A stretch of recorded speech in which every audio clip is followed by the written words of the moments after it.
Ladies and gentlemen, welcome to your at-home training videos. Right now, we're about to introduce our adult program, Hapkido, technique of the day. So technique of the day today is called a parry and a punch. I'm going to show you the basics, the foundations, and kind of a bunch of different ways to practice it. Now, you guys probably know that Hapkido involves a lot of grappling, which usually involves a partner to actually grapple with.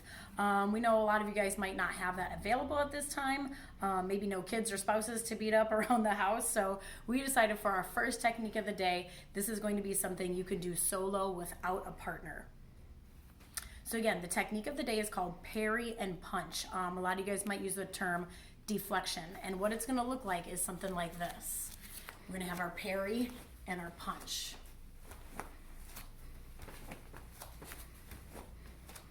So the basics of this technique, first of all, depend upon the parry or the deflection. And for me, I always like to have an extra fail-safe on my techniques. And what I do on every single one of my parries and punch is I take a little step.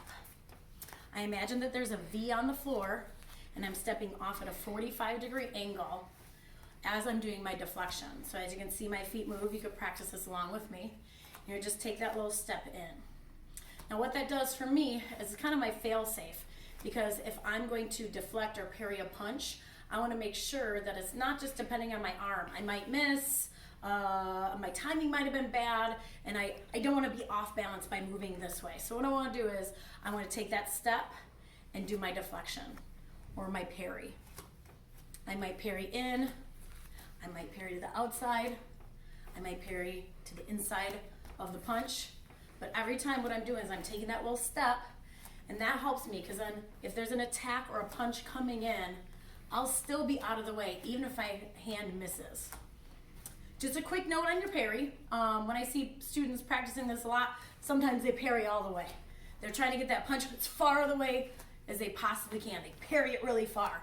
Now, I'm not too worried about that. I take a nice small parry, and it doesn't go much past my face. Because really, when I'm trying to get a punch out of the way, I just want it not to hit me. The punch doesn't need to go way over there in order not to hit me and for me to be safe. All I need is just to have that punch pass by me. Now that helps me in a couple different ways. When I keep that parry close to me, I also do not open myself up. So now my hand is way far away. Now I can still have my hand up close to guard and deflect anything else that might be coming. So quick refresher so far is I'm taking that little 45-degree step. I get a nice little deflection or a parry, and I'm keeping it nice and close. It doesn't need to go far. Now, after that punch or that attack comes past me, now I want to follow up with a return technique.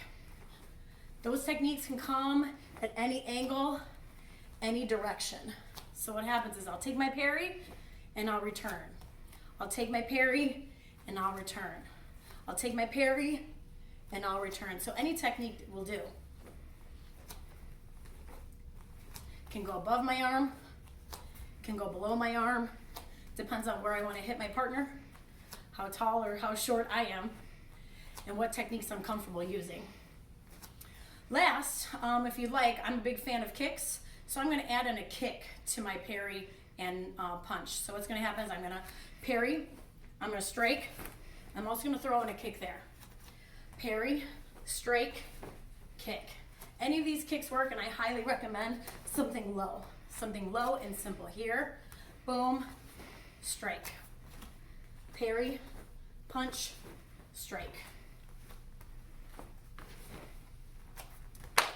So, ladies and gentlemen, this is the adult portion of the technique of the day, also known as our Hapkido class. And this technique is here for you to practice at home without a partner.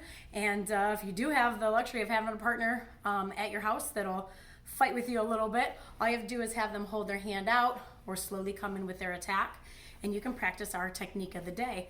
Again, if you would like, record this, submit it to our Facebook or send it to us via email. We kind of miss you guys here at the studio, so it'd be kind of fun to have a little bit of interaction. If you have any questions or anything else you'd like to let us know about, the email is lakesurickfamilymartialarts@gmail.com. Our phone number is 847-726-2278, and that phone number accepts regular phone calls and also text messages. Very good. Train on.